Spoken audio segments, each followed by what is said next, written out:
The champagne glass slipped from Elena Martinez's fingers, shattering against the marble floor of the Plaza Hotel ballroom. Nobody noticed. They were all too busy celebrating Daniel Reed's engagement to Vanessa Hartley, the heiress whose trust fund could buy small countries. Elena stood frozen, watching the man she'd loved for 3 years slip a diamond ring onto another woman's finger. A ring she'd helped him afford, sacrificing her nursing school tuition because he'd promised they were building a future together. Pathetic, isn't she? The whisper came from behind her. I heard she actually thought Daniel would marry her. A waitress from Queens thinking she could be Mrs. Reed. Elena's vision blurred. She pushed through the crowd and stumbled into the hotel corridor, her second-hand dress catching on someone's watch. "Excuse me, are you all right?" The voice stopped her, deep, concerned, coming from a man emerging from the elevator. Elena looked up through her tears at someone who seemed almost unreal, tall, with kind brown eyes and genuine worry. "I'm fine," she managed, but her voice cracked completely. "Elena." Daniel's voice, smug and surprised. She turned to see him with Vanessa attached to his arm, both looking at her like she was a stain on their perfect evening. "What are you doing here?" Daniel asked. "This is an exclusive event. Did you sneak in?" The humiliation was suffocating. Vanessa giggled, and Elena felt herself shrinking. "I invited her." The stranger's voice cut through her panic. His hand found the small of her back, steady and reassuring. "I'm sorry, darling, did I forget to mention I invited your friend?" Elena's breath caught. What was he doing? "Who are you?" Daniel's face twisted with confusion. "Marcus Chen. Pleased to meet you." He turned to Elena with such tenderness it made her heart ache. "I'm sorry I kept our relationship quiet, sweetheart. With the merger announcement coming tomorrow, I needed to be careful." "Merger?" Vanessa's interest peaked. Chen Technologies. I run it, actually." Marcus smiled. "Tomorrow we're announcing our acquisition of Reed Industries' parent company. Small world, isn't it?" The color drained from Daniel's face. He realized that Elena, the woman he'd dismissed, was supposedly dating the man who now controlled his career. "Should we go, love?" Marcus asked gently. She nodded, and let him guide her away from Daniel's shocked expression. They walked through the lobby, out into the cool New York night. On the sidewalk, Marcus finally released her. "I'm sorry, I overstepped. You looked like you needed." "Thank you." The words came out as a sob.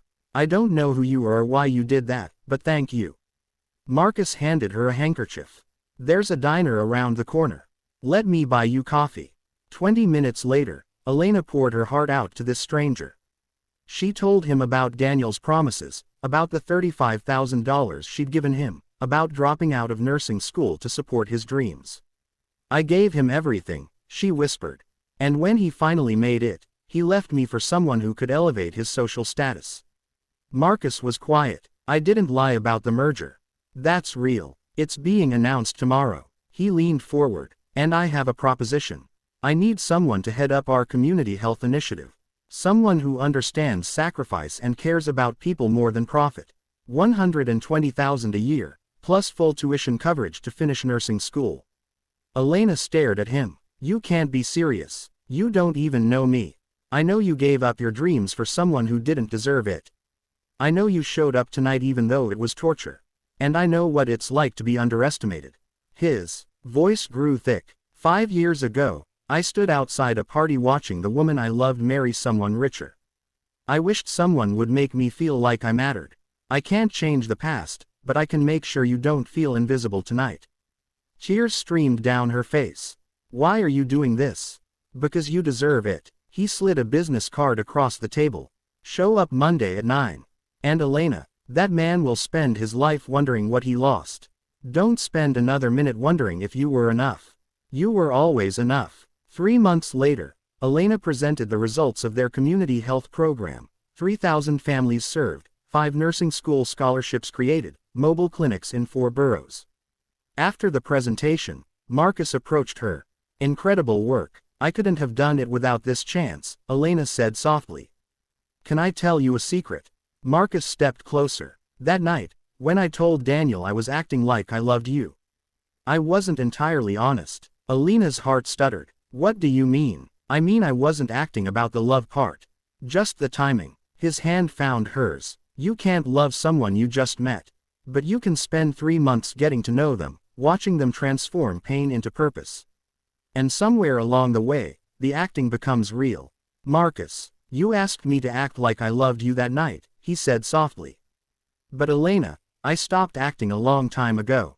She looked up at him, at this man who'd appeared when she needed him most, who'd given her not just a job but a purpose.